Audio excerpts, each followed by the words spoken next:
Trans issues are often in the news, and never more so now that more and more women, TERFs as I believe we're called, stands for Trans Exclusionary Radical Feminists. Didn't think I was any of those things other than the F word, but apparently we all are, if we are, like J.K. Rowling, rather insistent on people using correct terms like men and women. But as more and more women have been standing firm on women's rights and women's safe spaces, and indeed just the word woman and who owns that and defines that word, there have been more and more threats from trans activists, not the vast majority of trans people, but those trans activists who, let's face it, just really don't like women very much. Well, one of the people who's been leading this fight has been an absolute hero of mine, Kellie-Jay Keen. She's a women's rights campaigner who, last time I interviewed you, Kellie-Jay, didn't even describe yourself as a feminist, but I think you would right now, would you not?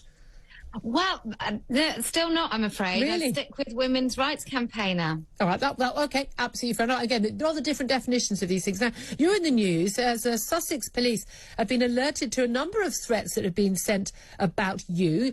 You've been organising these wonderful Let Women Speak events, sometimes in front of statues of suffragettes and the like, where we've seen some incredible intimidation by large men dressed all in black, balaclavaed, physically intimidating women. Police, by the way, really not doing their job stepping in. But you're facing threats of, I think, quite clear threats of violence from trans activist campaigners who have said that they call on people to fight you, basically, by any means necessary. What do you make of these threats, and how seriously do you take them?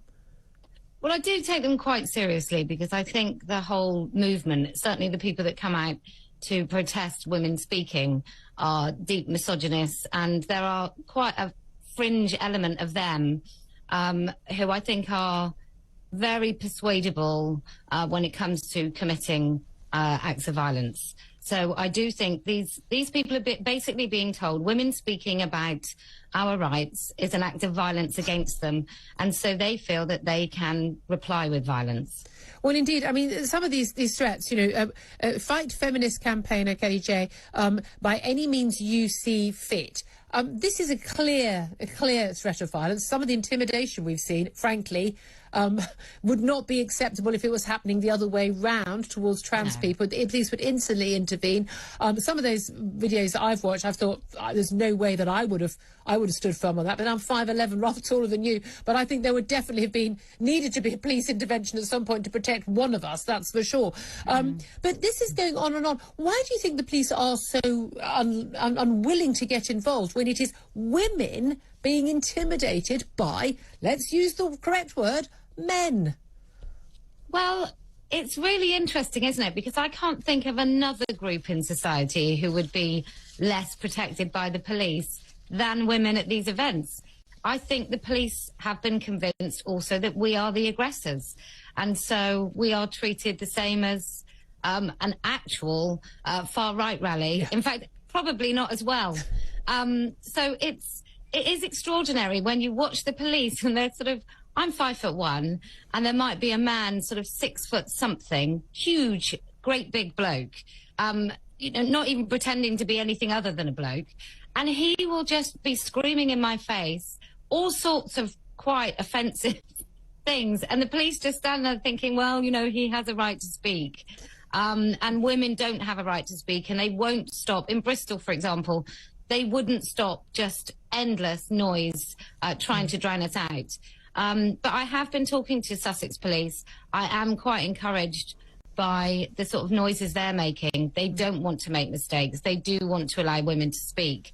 I guess we should just see on the 18th of September if they can. That's when it's happening. But what's interesting, of course, you seem to promote this ire from these trans activists when you do things which I would consider, and most people would consider, completely benign. That billboard poster, I remember it very vividly from 2018 from the Labour Party conference back in Liverpool. You paid £700 for a poster to go up simply with the definition of a woman, as you got behind you, an adult human female. I regularly wear the T-shirts and the hoodies saying this as well. Nothing more fun than wearing those on Hampstead Heath and everyone looking at you like you're a terrible human being for using a dictionary definition of what you yourself are.